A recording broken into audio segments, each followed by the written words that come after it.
네, 이번에는 암호화폐 주요 이슈들에 대해서 좀 더 디테일하게 다뤄보도록 하겠습니다. 먼저 오늘 다뤄볼 이슈들에 대한 헤드라인부터 함께 살펴보시죠. 최종구 금융위원장이 암호화폐 정상 거래를 지원한다고 밝혔습니다. 국세행정개혁위가 암호화폐 과세 기준 마련을 논의합니다. 암호화폐 신용평가회사가 출범합니다. 미국 증권선물위원회가 미등록 거래 사이트를 제재합니다.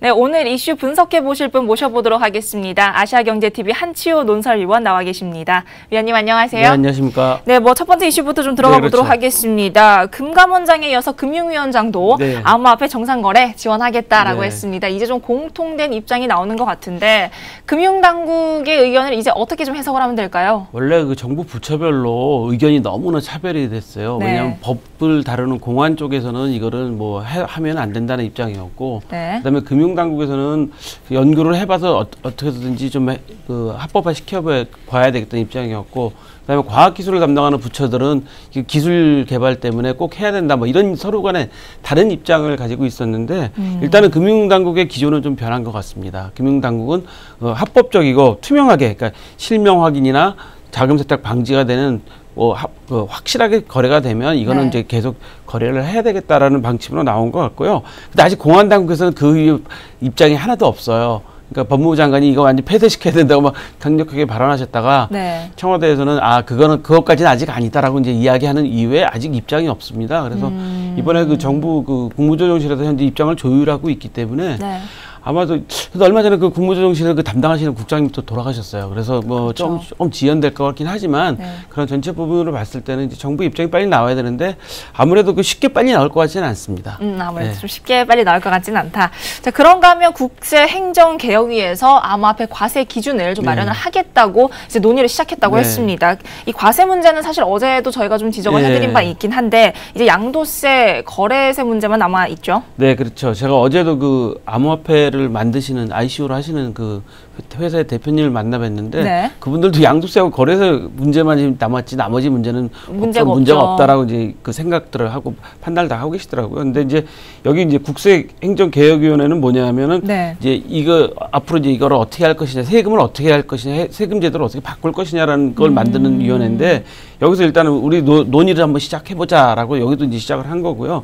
어제도 말씀드렸지만 한국회계기준원에서는 회계기준안 마련에 있어서 이거를 지금 유동자산으로 봐야 될 것이냐라는 초안을 만들었다고 하니까 유동자산으로 보는 그 초안이 회계기준이 마련되고 거기에 과세를 하겠다는 기준이 딱 마련되면 이 합법화된 테두리 안에 완전히 들어오게 되는 되거든요. 그래서 이제 경제적인 측면에서는 완전 합법화된 그 테두리 안으로 들어온 거기 때문에 이 소식은 상당히 고무적이라고 보이는데 다만 이제 공안을 책임지는 법을 책임지는 쪽에서는 어떤 의견이 나올지 그게 좀 궁금하기도 합니다. 아직 공안 당국의 입장이 좀 나오지가 않은 게 좀 걸리긴 하지만 어쨌든 합법화된 테두리 안에서 이렇게 점점 제도가 좀 이어지고 있는 모습이니까 좋은 것 같습니다. 긍정적으로 봐야 될 것 같습니다. 네, 또 긍정적인 소식인 것 같은데 이것도 암호화폐 신용평가 회사가 출범을 했다는 것도 어떻게 사실 잘 되면 투자자들이 굉장히 좋은 환경에서 투자를 할 수 있는 것 같은데 공신력 같은 경우가 좀 문제가 되지 않나요? 이거는 사실? 좀 저희가 좀 그냥 좋다고만 받아들일 사항은 아닌 것 같아요. 왜냐하면 우리가 기업 신용평가를 하는 회사들은 그냥 만들어진 회사들이 아닙니다. 그 정부에서 주주 적격성도 다 따져서 만들어지는 회사거든요. 보통 신용정보회사다 그러면 금융권에서 주주가 금융권이 50% 이상 돼야 된다. 뭐 이런 기준들이 다 정해져 있습니다. 그래서 다 정부의 감독을 받는 적이기 때문에 그 신용평가회사가 신용평가를 하는 거는 아무래도 모든 기업이나 이 사회에서 다 인정해 주지 않습니까?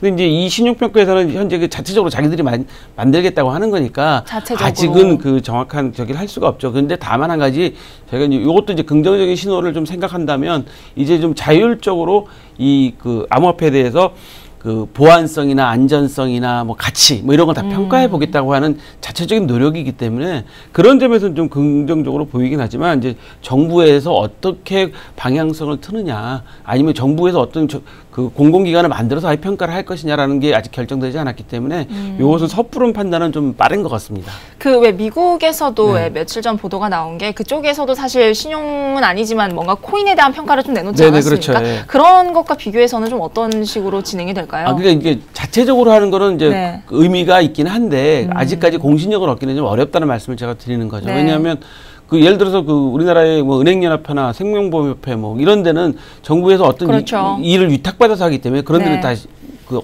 어느 정도의 그 공신력이 확실하게 쌓여져 있거든요. 근데 여기는 이제 민간이 자율적으로 하는 거니까 그걸 어떻게 다 저기 할 수 있느냐. 왜 또 이런 문제도 있거든요. 사실 그 기업 시정 평가 회사 같은 경우들도 가끔 보면 너무 늦장 그 평가하는 거 아니냐. 기업에 돈을 받고 해주는 거기 때문에 뭐 이런 지금도 그런 얘기를 듣고 있기도 한데 이게 과연 제대로 평가가 될 수 있으려면 공신력을 얼마나 갖게 되느냐 이게 가장 중요한 것 같습니다. 네, 공신력 부분에서 아무래도 좀 문제가 될 것 같은데 뭐 다른 얘기를 좀 해보자면 주식 시장에서도 항상 문제가 되는 게 작전 세력이라는 게 있죠. 근데 이게 요새 암호화폐 시장에서도 작전 세력이 있다고 하는데 정형화된 패턴으로는 9시만 되면은 매수 물량을 늘린다 이런 얘기가 있는데 이런 부분은 좀 어떻게 대응을 해나가면 좋을까요? 뭐 이런 기사가 나오긴 했는데요. 저도 사실은 얼마 전에 이런 이야기를 들었습니다.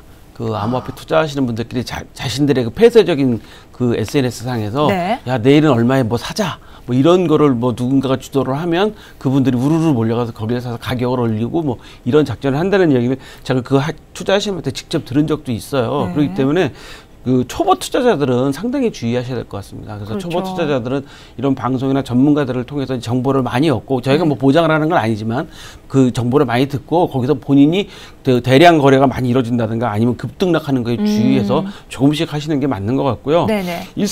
일부 악성 투자 세력들이 조작을 많이 하고 있잖아요. 이거는 왜 이 시장에는 나쁜 거냐면 그렇다면 공신력이 떨어지지 않습니까? 이 시장이 불안한 시장으로 만들어버리는 거죠. 그래서 결국은 자기 발등 찍는 꼴이 돼버리기 때문에 이런 세력들은 없어져야 되고요. 그래서 금융소비자연맹이 그 투자자 피해 신고 센터도 좀 설치했다고 합니다. 그러니까 사회 각 그 사회단체에서도 이런 걸 감시하기 위해서 하고 있기 때문에 사실 이 투기 세력들은 본인들이 돈을 번다고 생각하지만 그 자신들의 행동이 곧 자신들의 시장을 깔아먹는 일이 돼버리기 때문에 우리 주식시장에서도 작전 세력들이 얼마나 그 공격을 받습니까? 개미 투자자들에 대한 신뢰도를 떨어뜨려주잖아요. 그렇기 때문에 이거는 스스로를 깎아먹는 거기 때문에 상당히 주의해야 될 것 같습니다.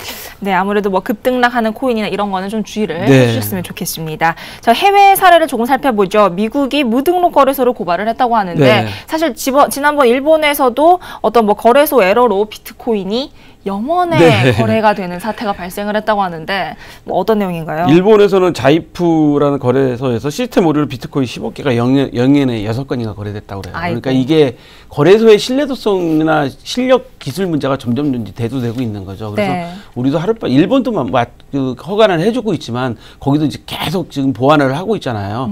그렇기 때문에 그 저희도 이제 이런 걸 우리도 타산지석 삼아서 우리나라에도 거래소를 만약에 이제 허가를 해주거나 그 블록체인 협회나 이런 그 자율 규제를 할 때도 이런 기술적인 문제를 좀 철저하게 좀 살펴봐야 될 것 같고요. 미국에서는 현재 증권거래소에 등록을 하지 않으면 거래소를 운영할 수 없습니다. 근데 무등록 거래소가 생기니까 그런 거래소를 바로 이제 법원이나 경찰에 수사기관에 고소를 하게 된 거죠. 그래서 이런 부분들도 우리가 신경을 좀 많이 써야 될 부분 같고요. 그다음에 일본에서는 작년 한 해 그 비트코인, 그러니까 자금 세탁 의심, 암호화폐 자금 세탁 의심 거래가 한 669건, 한 670건이나 됐다고 그래요. 근데 이제 이게 어떻게 우리가 해석을 해야 되냐면, 물론 수십만 건 중에 뭐 이만큼이다라고 전문가들은 말씀을 하지만 이런 게 점점 커지고 늘어날수록 이 우리 암호화폐 시장을 그 어떻게 보면은 불신시키는 그 문제가 되기 때문에 이런 것들은 스스로 자정 노력이 좀 있어야 되지 않을까, 좀 그런 생각들을 좀 많이 하게 됩니다. 네, 모두가 좀 건강한 환경에서 투자가 할 수 있게 좋은 환경이 조성이 되도록 정부 당국 그리고 투자자들 여러분 역시 함께 노력을 좀 해야 될 것 같습니다. 네, 이렇게 한치호 논설위원과 오늘 주요 이슈들에 대해서 다뤄봤습니다.